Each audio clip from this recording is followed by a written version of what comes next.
I'm a harmonica player, as you know, and this is a poem written for harmonica players, and it is a celebration of a guy named Sonny Boy Williamson, and a guy named Little Walter, and a guy named Shaky Tim Robertson. Now, some of you may have heard of the first two guys, but you probably never heard of Shaky Tim. He was a friend of mine and a wonderful player. And so, I'm going to give this my best shot. It's called To the Harmonica Players. You have to remember that harmonica players, like tambourine players, are really disdained by most musicians. They don't know what the hell you're going to do when you hit the stage. And they worry any time there's a harmonica player in the vicinity. We play harmonica because we have to. We are the bastard sons of the blues. I was born on the very same day that Charlie Christian died, and I always wanted to be that close to that sound. His bus was leaving when mine was pulling in. My grandfather played guitar too, but he drank too much and left my grandma with just an old aunt and a baby girl. My grandma wouldn't talk about it. Mom says he was a good-looking man, a Cherokee from the Upper Peninsula. That's about all she knows, except they got $14 for the amp at a yard sale. What we do, a player will cup the harp in hands locked and hinged. Breath has heat, and propeller blades of pure muscle carve the tone. The sound waves will make temperature change, make neon shimmer and buzz. We explore the most primal metaphysics.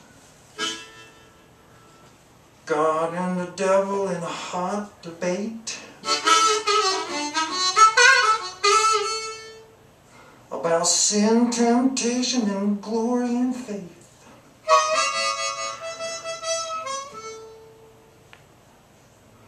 The Lord's all in, got smart money on Job. Devil says, go ahead and lay it down, man. 10-1 the farm boy folds. Tonight, in the jaw and the chest, in the lips, tongue, and throat, there's a beating, and some door opens before I knock. We stand strong and keep company with the ghosts of Charlie Christian, Les Paul, Django, and Robert Johnson, until a muddy glow appears over Texas, until Chicago shines like a fool in love. Little Walter, you better watch yourself. New Hope, Pennsylvania, 1958. A volcanic presence, irresistible and reckless. A wild ride on the Mississippi sax from outer space. A library in Iowa City, 1968. Headlines in a French jazz rag. Petit Walter et mort. Walter, you better watch yourself. Look at that shredded face. Solos too close to the sun, like your knife fights, about passion, longing, scar tissue. You whisper juke, juco, jukai, into a mad dog's ear. And when you play, we stop breathing. Walter, you are dangerous. Part 3. It's always 9 below zero at 3 o'clock in the afternoon. So each day at noon, Sonny Boy used to hit the airwaves over Arkansas. He sucked his desperate lyric from a harp shell like he was taking communion. The hoarse whisper of a man hurting from profound thirst. Sonny Boy, too, was Shaky Tim's favorite. But Sonny was not the best choice to save him or to invite introspection. Still, Tim couldn't lie to himself when he broke in to help me, or ran through the outtakes and forbidden passages of Little Village. There's no room in lying in those tunes. Otherwise, if Tim went into the confession box, he'd have to pack a lunch, so he never went there.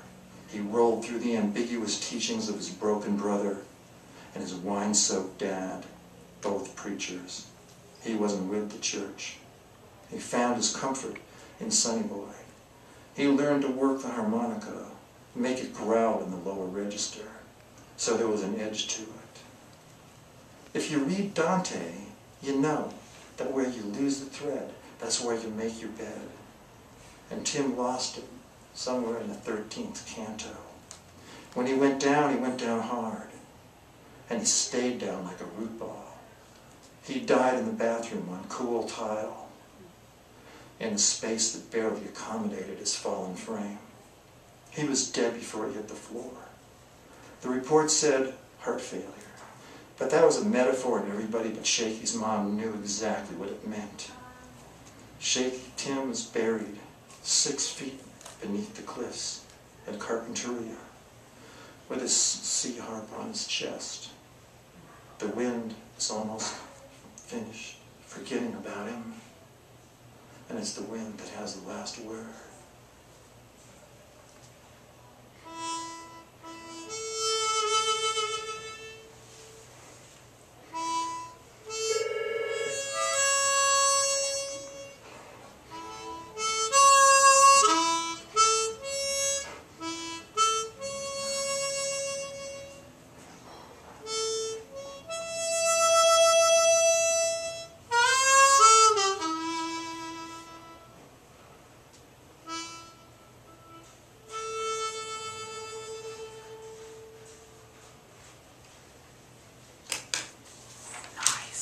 Tim Robertson.